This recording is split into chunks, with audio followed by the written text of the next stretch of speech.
figure out exactly how does it map, right? Yeah. Yeah. Okay, let's start. Welcome to the Man on a Mission podcast, where we interview visionary leaders, founders who are passionate about serving their people. Today is a very special episode because we have hit our episode 10. Yay! And because of that, we're going to elevate it by inviting a new co-host on board, who is my business partner as well, Adeline. Thank you for having me. Ooh.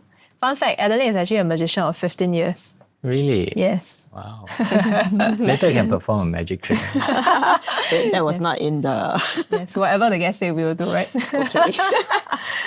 Okay, today we have a very special guest as well, a personal friend of mine and a partner that I'm working with in ASME, Association of Small and Medium Enterprises. And to describe him, right, I would use 4 words. A leader, a builder, Yes. a husband, and a father. I see. Not of 1, not of 2 children, but 5 children going on 6. Yes, Wow. a few, yes. Yes, That's quite accurate, the number. is Champion of Singapore. our role model in many areas.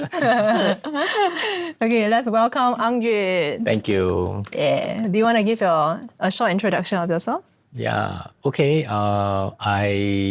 In short, I'm a father of 6 people, and I think I said leader. Is it leader, builder, and then father, Husband. husband, right? Yeah. So that's, I think in summary, that's what I do lah. One part is leading people. I personally think that leadership is a very important quality and something that I have spent a lot of time and continue to look at how I can be a better leader. And I think through leadership, then things can be accomplished. People can come together for a shared purpose. Then builder, right? Yes. I've got a passion in building things. I used to be an engineer. I graduated from engineering in NUS. So building stuff is kind of like my passion. But I guess I prefer to be even better a builder. I build a lot more on the software side. But I always think that I would like to dabble into the hardware side of things. Just a matter of time, right? But generally, yes, building stuff. So the passion of building, not just building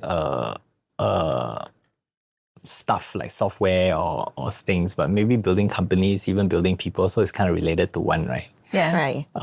Then father lah, naturally 5 kids coming in early March, 6. Yes. And then Very of course, abundant.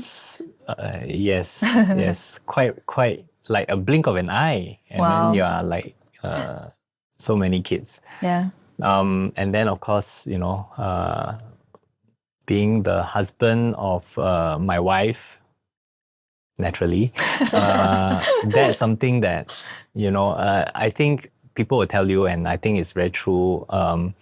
As a father, the hard work actually done by the woman and my wife, and I think whatever I do is really important that it's supported and it is partnered by my wife. So I think it's a very important piece. So that coming at the last is the foundation. Yeah. Wow.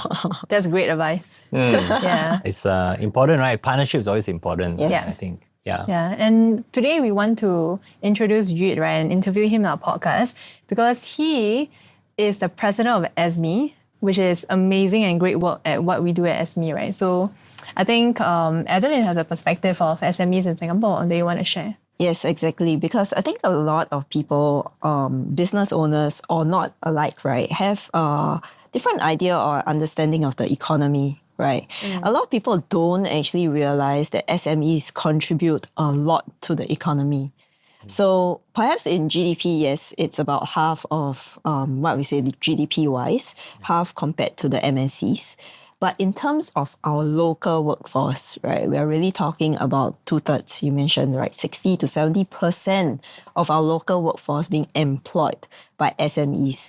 And what people don't realize is that for MNCs and all that, a lot of times when things happen or economy goes bad or goes south, they very easily withdraw from the local side of things, right? From Singapore, for example, and we hear a lot of layoffs and stuff like that. But then SMEs, on the other hand, are literally the pillars that doesn't just go away because they are rooted in Singapore.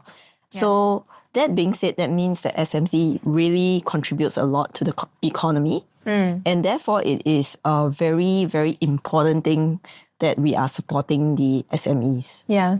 Maybe to explain a bit more about SMEs in a technical sense, right? For the audience who are new to this term, what is the criteria to be an SME in Singapore? Yeah. So the definition of SME is defined by Ministry of Trade and Industry. And it is defined as any company that is less than 100 million in turnover or less than 200 people in size. I see. So you got to be exceeding both for you to not be an SME. So it's a very, very broad definition. Yeah. But if you look at this definition, actually, majority of our SMEs are much smaller. So they're in the small and micro, right? Yeah. You go to any neighborhood center, you go to HDB hub and so on, you see a lot of provision shops, you see food store seller, you see hardware stores. Yeah. All these are very likely an SME. And sometimes they're one-man show, they can be two-man show. And that constitutes the micro side. Yes. Our government doesn't really have, don't really mention micro, but SME includes the micro, right, which are really, really small.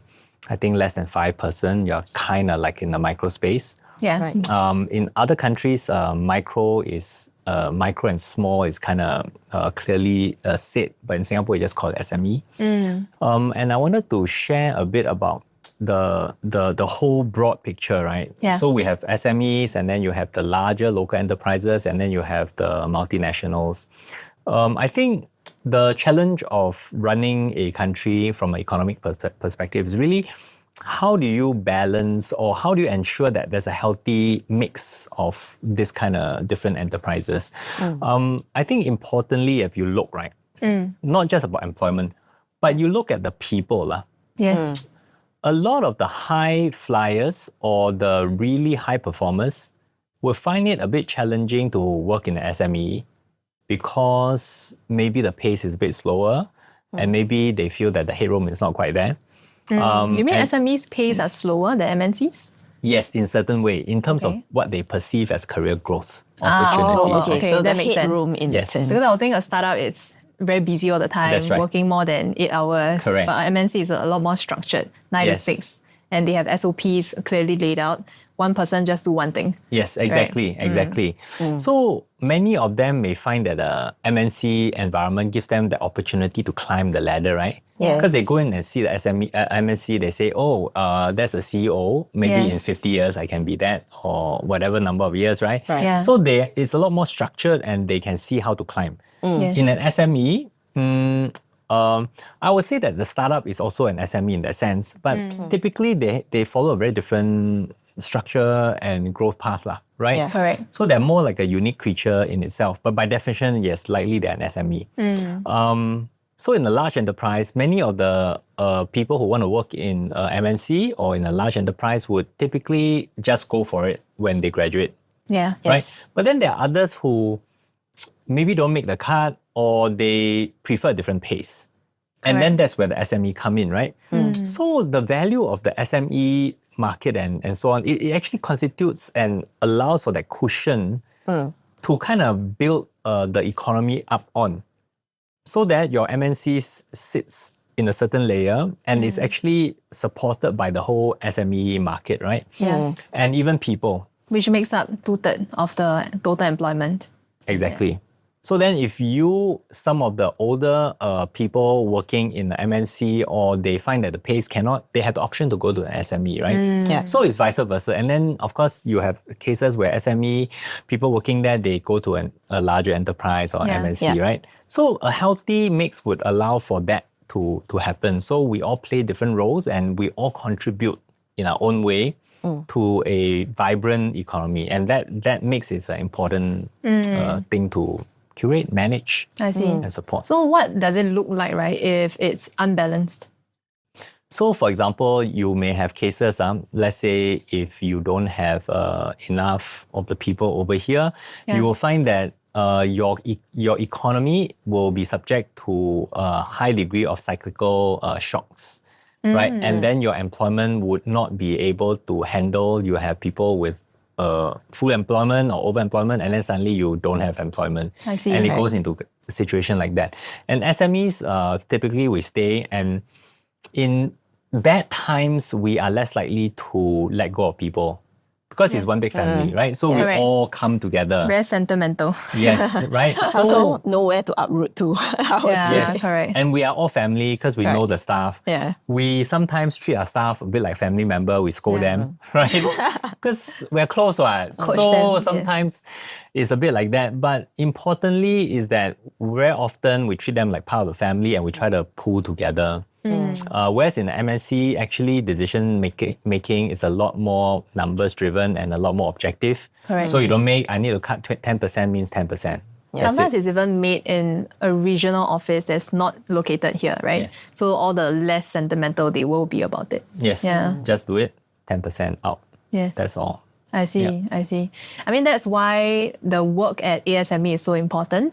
So maybe you could share from your perspective, right? I mean, having been volunteering in ASME for the longest time and currently the second year of electoral president, right? What is so important about the work that you're doing in ASME?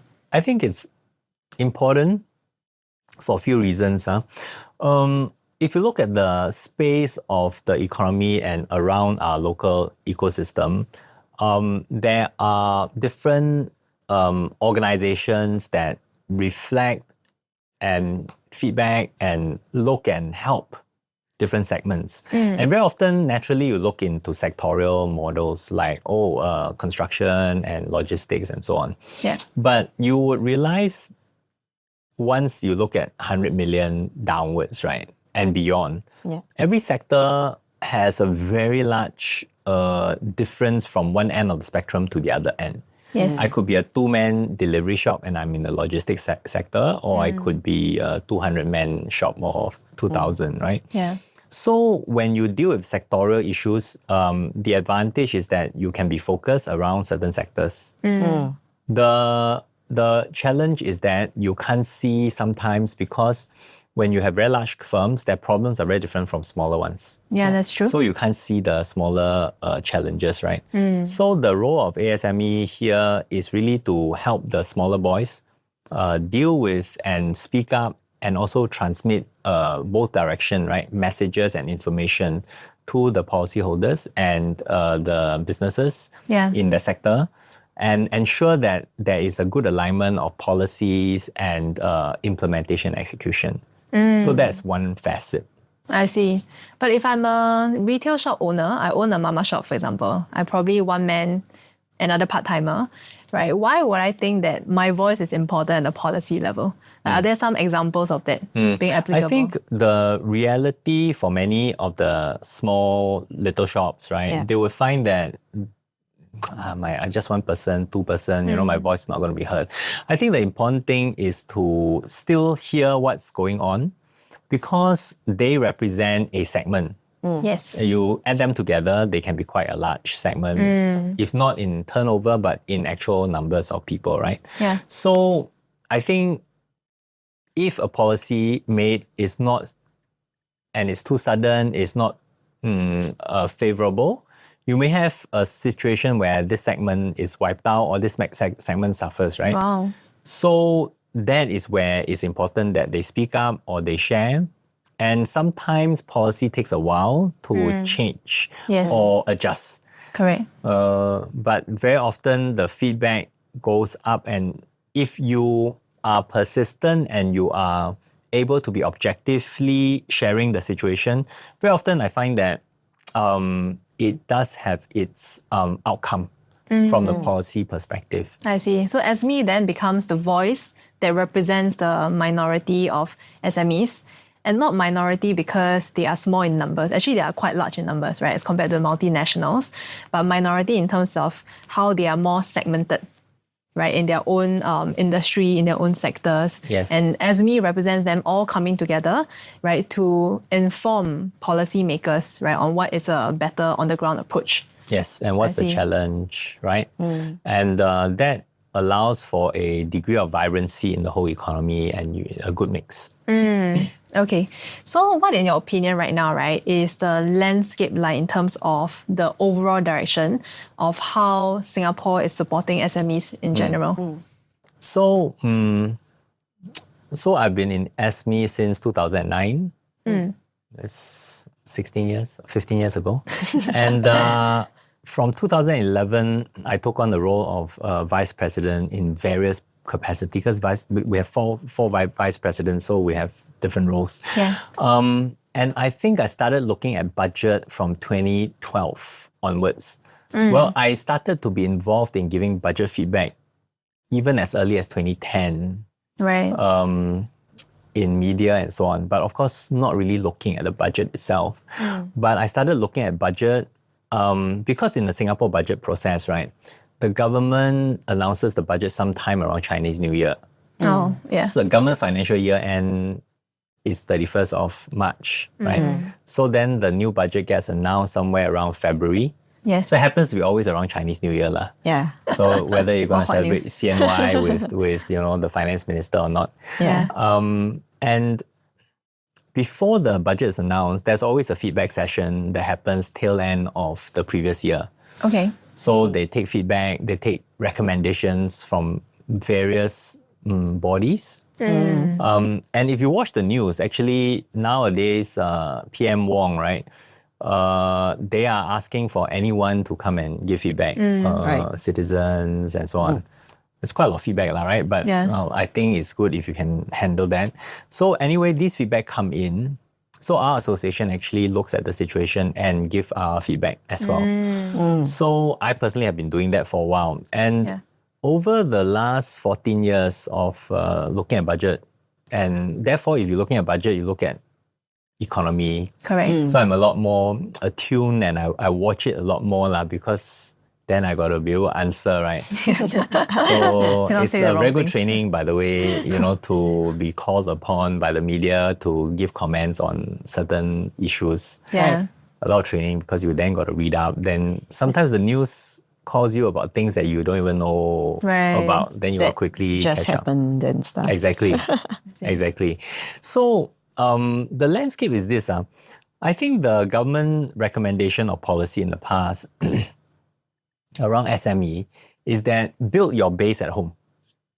Make sure that you are stable, your business is strong, you have a good brand locally, and your business is robust Yeah. before going abroad. Okay. So if you look at the Fair earlier days, it's always about, usually the support for going abroad are centered around the larger enterprises because then you can bring your brand abroad. Yeah. That's always been the thinking. I think the trade wars or the trade tensions in the last actually it's more than that, almost 8 years because Trump started, right? That's 8 years ago. So since 8 years ago, it has really reconfigured a lot of trade structures and business structures. Oh, okay. How so? Reconfigured. Yeah, how so? Yeah. So prior to this, right, there was a steady evolution of things.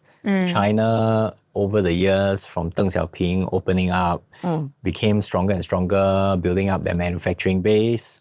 US continued to invent things, and then Europe, everyone had a place, right? And there was an evolution, and then things will evolve. And it's cyclical predictably as well, right? Yes. And it doesn't change overnight, right? It changes over decades. Yes. Yes.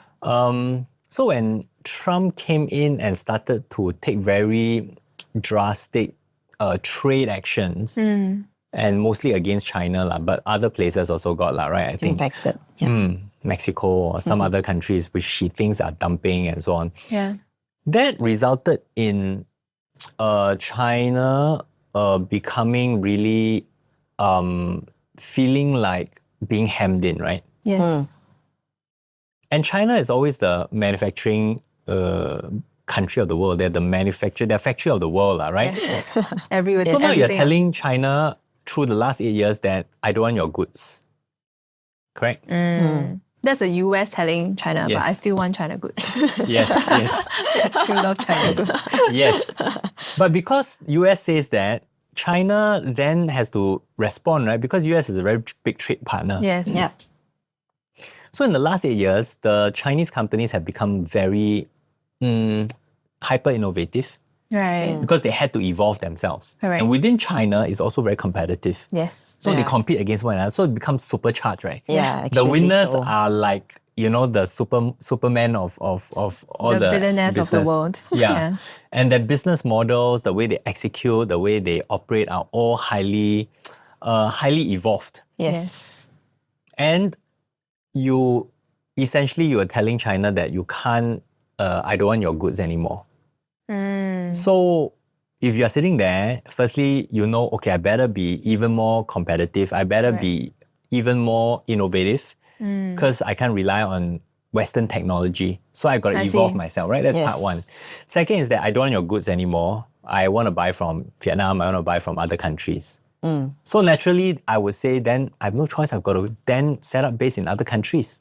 I got to be beyond just a Chinese company. So that forced them to also think about globalization. Yes.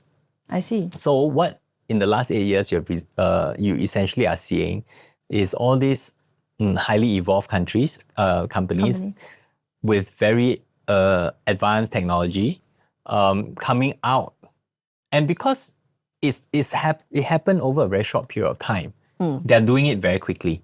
8 years. 8 years means 2015 When period. Trump came on, right? Yeah. But the early few years is just, wow, is it really happening and so on. Then Biden came in and doubled down on this policy.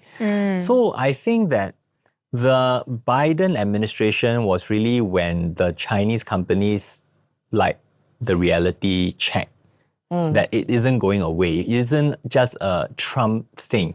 Yeah. Yes. It is going to be here. So that's when they doubled down on their internationalization, regionalization efforts. I see. So now you have all these Chinese companies coming out. Yeah. That's one trade reconfiguration, right? And Singapore as a home base, therefore you're seeing the fact that Chinese companies are coming here. That's true. There's a huge flood, literally, when we go out on the streets even to see F&B stores that are like Chinese and all a that. lot of Chinese franchise brands are coming on board also. Yes. And to a lesser extent, you have Japan, Taiwan, Korea doing the same. Yeah. Right? You see Yes. a lot of Korean restaurants, right? Also, Yes. right? So many Korean Yes. restaurants and they're really served by Koreans, Yeah. Correct. And then Japanese as well, because the economy in Japan isn't doing so good, so they're trying to come out. Yeah. But why Singapore? Because we are East and West, right? Yeah. And we are well known to be transparent, open, efficient, safe. So there are a lot of advantages landing here. Not that our market is big, but then you must land here first, right? Correct. Yeah. So we are a good landing point, you Yeah. know, especially before our cost started to become so high. We're good landing point. So what does that mean for SMEs when you have all these companies landing here? It means that competition now becomes very intense. Globalized. Now you're So we are competing on- dealing with a lot of companies trying to come here and Yeah. competing with us. So I don't think that we can anymore look at our home market as a base for us to build our strength. It's no longer a local environment. Yeah, we are an international environment stuck in a very small, well, Area. not too small, but an economy, $300 over billion economy, right? So that's what it is. We have a lot of competition here. I see. And our local, and it has happened over a very short period of time scale, yeah. relatively speaking. Yeah. 4 years, 4 more or years, less. wow. Because I feel that the first 4 of the 8 years, everyone is still like trying to adapt, right? Yeah. But then the second 4 years, the final recent 4 years has been really a lot of movements. Yeah. Yes. You see a lot Acceleration, coming, right? yeah. Or more Chinese stores, and you see a lot of interest from Japanese companies, Taiwanese as well. Yeah. Because also of the cross-strait tension that's ramped up even more in the last 4 years. I see. During Trump era, the first 4 years, there wasn't so much cross-strait tension. That only happened in the recent Biden administration, where the cross-strait tension really shot up. So then Taiwanese companies also So the want question is, how does the cross-trade tension, right, affect local business? So it doesn't directly affect us unless you have real business over there. But Chinese and Taiwanese companies are also landing here So to look at more than diversification. just China. There's Yes. Taiwanese so they are the joining in as accelerant well. of global companies coming to land Yes. here for. Okay. On the positive side, you then see a lot of family offices setting up here. Yeah. So it is a natural evolution. Well, it's a natural result of all this. Yes. Money flow comes in. Yeah. But the impact to SMEs is that we are seeing that costs go up. And Harder to do good business. yes. Yeah. And in the last few months, well, actually this year, economy hasn't been good, Yes. especially in certain sectors, right? Yes. Correct. And the restaurant, anyone who runs a restaurant or F&B will tell you, footfall isn't that great. People are really not spending. Yes. But rentals are not coming down. They're going up. Yes, or at least holding. Correct. Yes. And manpower is also not Not going down easier, at all. right? Yeah. No. Why?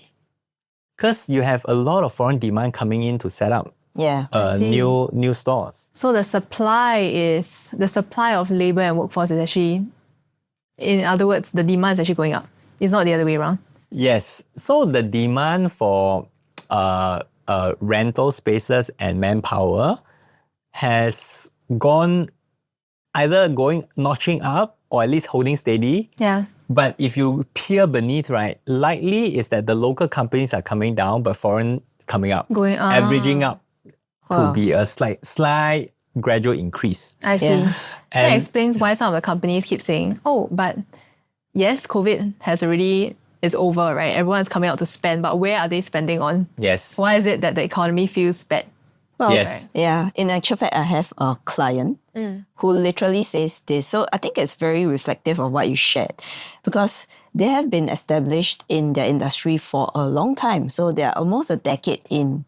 But she said that in the last 3 to 4 years, they have seen a sudden influx of Chinese companies in their industry. Right. And it's so much so that in the last year or so, she literally said this to me, which is like, I have to rethink whether, firstly, this industry is feasible even for me, Wow.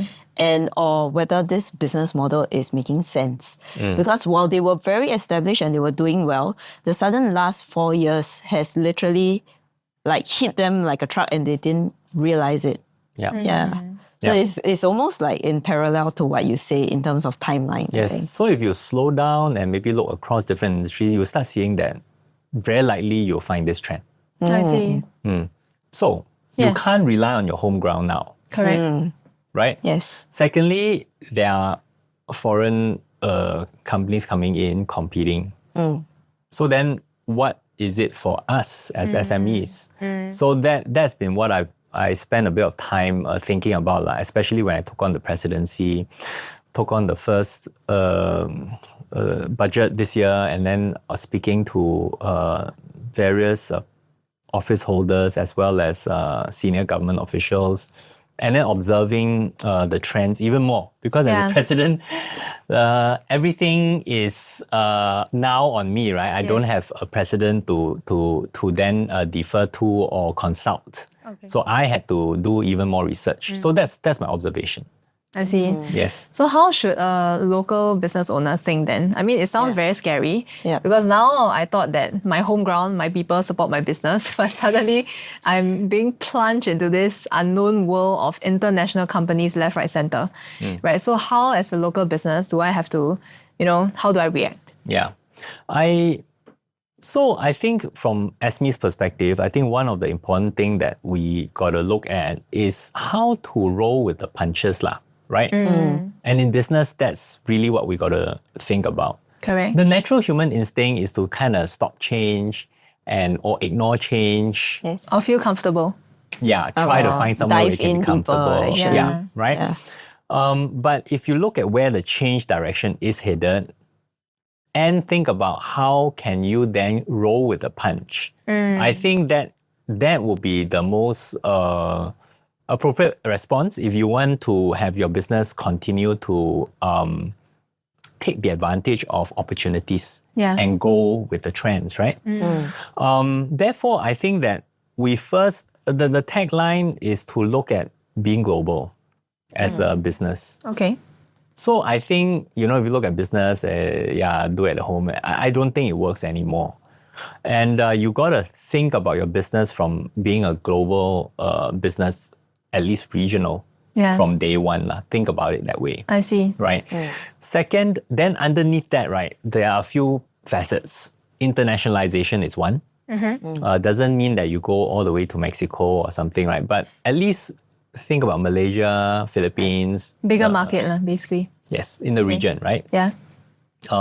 That's the first part. But internationalization doesn't just mean you go abroad. There are a lot of inbound SMEs from other countries, right? Yes. How do we partner with them? Right. Right? Okay. So SME wants to create that. We are trying to link up and create bridges so that we can facilitate this and make this happen. Have people talk, meet each other. That's a better chance to then do more together. But I guess as a local business owner, sometimes I would think I fear the giants, you know? Like if I imagine a franchise Chinese brand coming to Singapore and then they want to find a local partner, what is it in me that they want to partner with me? Yeah. Right? Why not just hire a local person and set it up, do some business development work here, and they set up their landing point and then they go Southeast Asia region? Why me? And chances are that that would be likely some of the Chinese giants that come in. That's how they think. Yes. And of course, they're so evolved and they're quite advanced, right? So naturally. Yes. But the other part that we as SMEs got to do better, which is part of what we promote and want to help with, is that you need to understand your own value. Now, I think SMEs in Singapore are very strong at marketing, or at least better than many other in our region, right? Yeah. But marketing isn't the same as knowing your enterprise value and working on your enterprise value. So what I know by marketing is creative ways to market my products, services, think about ways to connect with my audiences. So that's what you mean by marketing, right? Yes. But what is it about enterprise value that's different? Yes. So enterprise value, for example, can be a IP that you have, a patent that you've got, Okay. right? It could be a trademark that you have. Right. So Now- you mean like holding brand IPs? Yes. For example, I create an event, the event is this name. Yes. This is my brand IP. Yes. I So see. tangible IP would be an example, right? And I think some companies have been looking at that. But not all companies can create tangible IP. Some have. Now, a lot of our SMEs are in the service business, right? Yes. And you have processes, you have a lot of intangible things in your Yes. organization, right? Other than just performing the work and earning that manpower fee or hourly fee that you charge and service fee. Yeah. There's a lot of intangibles. How do you then take that intangible value that you've got and articulate that, enshrine it, and make it as part of your value proposition? What was an example of that intangible value? So, for proposition? example, as a business, sometimes, let's say, the ability of a business to execute a certain set of work may rest on its very strong project management skill, and there may be certain process that they have that makes it unique, right? Yeah. Being able to articulate that, being able to enshrine that, and being able to look at how that can be perpetuated can become a value, right, I within see. an organization. So certain SOPs or something that you have created that is localized, Yes. that is working for Singapore in Yes. that sense. But it's not just like that, but it also comes with other facets, right? Articulating it, being able to write it out, being able to train other people, being able to scale it. Yeah. All of that becomes that enterprise value that you can build. I see. So Yeah. it's almost like process-based IPs, if you're saying that. Call it the intangible value. So if you look at the big four, right? Yeah. Yes. EY, Deloitte, PwC, they don't have that much IP patents, but they have a lot of value from their process, how they go about doing things, how they have designed their processes, and also the knowledge that they possess. And all of that is that whole bunch of intangible value that they have that gives that that enterprise value in these organizations. Then there are other facets like knowing your finance, knowing how to read your finance, knowing how to get the numbers done. Like for example, there are a lot of SMEs that don't really do a very robust set of books. Yeah. They Yes. may not pay themselves very well because they say, if I pay more, then I got to pay income tax. So then I do maybe dividend instead, right? Yeah. There are many ways to engineer or to structure your finance. Yes. But certain ways, when you structure it, it'll help you build your enterprise value with certain ideas in mind. Certain ways will give you short-term returns. I don't pay Right. tax. I have more cash to spend at the end of the year. But all of that may have impact to you in the longer term if you are trying to structure an M&A deal Yeah. or a joint venture. I see. Right. So it's very intangible. Well, it is quite complicated and it's quite layered. Yeah. And most SMEs would either say, I don't have time, I don't look at it, or the other facet is that I think that this market is underserved because people who have the know-how typically only focus at those pre-IPO companies. So that's Because- where the big money is, I guess. Yeah. They can charge a fee. Yeah. So then you IPO already, they take a fee, right? So the demand and supply goes over to there. Yes. If you're $500,000 in turnover, okay, Yeah. likely you can't really pay me for all these things, and likely I'd rather spend my time serving those that gives me that revenue. Logical. Yeah. But I think that's why it's underserved, and I think ASME it wants to then focus on this area to level up the people in the broad area of how do you deal with enterprise value and raising that and working on it. Yeah, it sounds like two folds to it because the first part of it is really from the SME's point of view. Because a lot of, I think, companies or business owners or entrepreneurs, when they set up the business, the end intent is actually not so clear. Like if there is intent on globalization or internationalization in this case. Or even structuring the right way to the go somewhere, right? Yeah, so that then the structure makes sense. Yeah. I think one of the issues right now is literally companies are already kind of stuck in the way Yes. that they are now. Yes. And then how do they shift? Yeah. So it's very interesting, right? The naturally so we say, hey, we are very fortunate to be born in Singapore because we were very safe, everything, right? Yeah. But one of the big difference about being born here is that the way we see the world, right? We are little red dot, right? End to end, 40 over kilometers, or the other side, maybe 30 or 20, right? Depending, we are reclaiming land, so sometimes we don't have the latest numbers. But that's our world.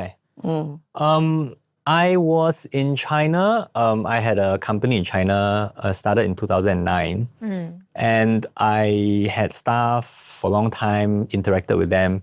And one of the things that struck me is that by nature of where you live, where you were born, that gives you your perspective in life. And when I first landed in China, I visited in Qingdao. I visited a company that did similar work as me, which is in software, web development, web design. Yeah. And this company was set up in seven cities already.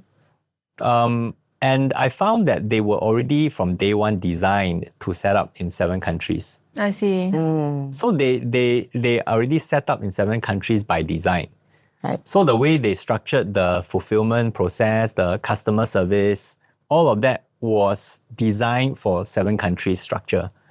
Wow. Right. What's the difference between a design meant for my local market versus a design meant for 7 countries? A company designed for one location would have a literal scaling problem, right? Because then when I go to a different country, I then have to figure out how does my finance work? How do I do fulfillment? How do I do my sales, right? But if you do it from day one, you would know that I do 2% sales team. That's my cost of sales. And then I centralize my finance and I need a system to control all of this. So it's a bit like central kitchen with like F&B outlets. Designed from day one, yeah, right? I see. Rather That than makes a sense. 自他man doing Yeah. that, hey, I need to do One then chef. you got to rebuild your processes. I see. Not impossible. Yeah. But sometimes we get so comfortable doing this one-man char kway teow, right? That we don't think or go out of it. And it's painful to restructure. And see. I want to share one more thing is that I had my staff that came to me because I hired people and we chit-chat. And the way they think, I say, 老板, I think well, I'll use English lah, right? We're speaking to me in Mandarin. I'm thinking, one day I'm going to do it like that. I'm going to start a business, and then I think I'll do it in maybe the 3 main cities and then maybe 2 sub-cities. Because they're born there and they look at the world as so many, they look at the MRT line, they know how many countries, right? How many locations. Yeah. So they think about revenues and business setup and cost, right? Day one from a multi-location, multi-city point of view. I see. So we don't think of it like that. We don't, right? So that's fundamentally the difference lah. I see. So it's going to be painful because if I'm a one-man char kway teow, which I believe majority of Also Singaporean us, yeah. SMEs are, now I have to make a stand and say, you know what, the world is like that. It's difficult. Economy is going down. No matter how much I struggle right now for the next 5 years, it's going to be a downtrend. So I have to make a stand as an SME owner to say, hey, now is the time I want to pivot or I want to go global. And it's an entire restructuring as a whole for the business. I think that, if you sit there and then you look at how it's like, it's really very scary. And sometimes you are just, I don't want to wake up, right? You just want to doom scroll and forget about all these things and set your mind away from the worries. Yeah. But I think if you take action bit by bit, every day, it really would be a very different business that you've got by 6 months' time. And start by just maybe looking at where your costs can come down. Yeah. Right? A lot of us already started offshoring. Yeah, Correct. that's true.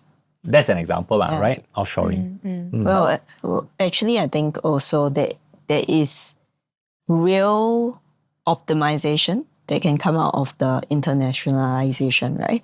Because if you have all your eggs in one basket, like we are stuck here, right? The risk-wise, you are centralized here only, right? If there are different points, then I think there would be a positive effect to that in terms of management. Risk management. Yeah. Yeah, Yes. that's a good perspective because recently I spoke to a friend who knows this company that's in many countries around the world, right? And this year in May, they did a mass retrenchment. So in the news, it sounds very bad for the economy as well. Wow, mass retrenchment, major layoffs, so on and so forth. But then when this friend of mine, go back and connect with that person, he said, actually, within the next 3 months, I hired the same number of people in another country. So it's not really so much of a mass retrenchment, but it's a reallocation of resources. Right, and because of the ability to make that moves, they are probably able to withstand more attacks or economy downturns. Fluctuation. Yeah. Literally, you are not localized. Therefore, with a larger footprint, you are more robustly defended against shocks that may be localized. Yeah. If it's a regional shock, then you'll be affected, but Correct. localized shock, then you have an ability to then move around, move your resources around. But what do you think? I mean, what's your vision of Singapore's future in terms of the businesses going to be like, right? Because ideally, all of us think global. We are able to expand regionally and we're able to create multinational brands, right? That's the ideal scenario. But how about the local flavor? Will that be actually lost? Will we become like Las Vegas where everywhere you go, it's the... Same. Yeah, same. I think the Singapore brand has its unique value. We, for one, I think not so positively, we are seen as being generally naive and very honest and trustworthy. Trustworthy, yeah. Right? But that is also the value of the brand. And I think if you can look at your value and not just keep looking at profit, not that you don't, you have to, but importantly, it's really building your value at all times, right? So we have a certain brand value that's been built up over the years by our government through many decades, right? As businesses, I think there's a lot of value in perpetuating that brand and manifesting it, right? Now, one of the things about SMEs is that us going overseas alone, while there will be advantages, often we may not be able to tackle things that require more resources. For example, if I ask you to pitch for a $20 million project, Likely, you don't have the manpower resources, financial resources to go and pitch for it, right? Similarly, if a company wants to award to an entity, I would award to a larger entity than a smaller one if With my more project is like credentials even. correct. Second thing is that the certain initiatives require longer term investment. A lot of times we don't go abroad to open markets as Singapore companies. It's because Singapore has too good a margin. 1 hour of my personal time, I earn $50 Sing dollars versus 50 ringgit. Right. 3 times, right? Then I'd rather spend 1 hour in Singapore than 1 hour in JB. So Correct. that becomes a challenge, right? Yeah. And that stops me from opening up a new market. So is that an issue with appetite and ambition? I think it's got to do with your resource availability. Because see. you only have so much time, right? Of course. So here is where I think SME can also play a role, active role, which is that by pulling SMEs together, by fit lah, right? Yeah. Then likely we can go and pitch for larger projects collectively under the Singapore flag. Right. Right. And we may be able to invest in opening up a market collectively, because hiring one person for 10 companies versus each one hiring one on your own is very different, right? You For can sure. collectively do it. So I think the association has that opportunity to evolve itself into a more active association in this way. I see. So it's almost like shared resources coming together. Yes. Since we are tackling the bigger boys anyway, why not let's bring our arms together, Yes. share something together, represent certain aspects of our business Yes. and what we're great at, and tackle a bigger project altogether. Yes. I see. What we have to be wary and aware, mindful of that would pull us against that, right? As a natural current, like gravity, is that Singaporeans are not good at collaborating with one another. Why so late? We from primary school, we are very good Competitive. students, right? Yes, we are So competitive. naturally, we are top students in our world. We are top students in the world, right? We have the best scores. Recently, I read we are topping all the IB scores internationally. Wow. So we are very good at competing with our peers in a class. I see. So naturally, that mindset and thinking lends itself to be when I see another SME, a Singaporean, I want to compete against him. That then means that sometimes you lose sight of what the real goal is. I see. It's a mindset gap, I would say. Yeah, and it's also the lack of habit and lack of training. And perspective as well. Yes. Because today, if I'm an SME owner and I realize that actually the world is your oyster, which technically is, but I don't have the perspective that other countries are actually coming to my country to eat my pie, and therefore it's time to have that further goal, right? Then I wouldn't take that stand as well. It's not Yeah. a natural progression, I guess. it's The not. thing is, it's Yes. and we are in a time, I think, where we are forced to have to think of it that way. Yeah. I think. So we really gotta keep reminding ourselves that the world is very big and we are very small. Coming together, holding each other's hand is a much better approach than trying to fight for that small bowl of rice. Literally. That 5 people fighting over a small bowl of rice, right? Correct. So I think that's important that we have to keep at the back of our mind all the time. Come together, hold each other's hand, collaborate, and figure out how we can win together. I see. Is that something that is visionary, or are there cases in Singapore that has already happened? I think that there are successful cases of people coming together. If you just ask around, there are, and there are a lot more of unsuccessful ones.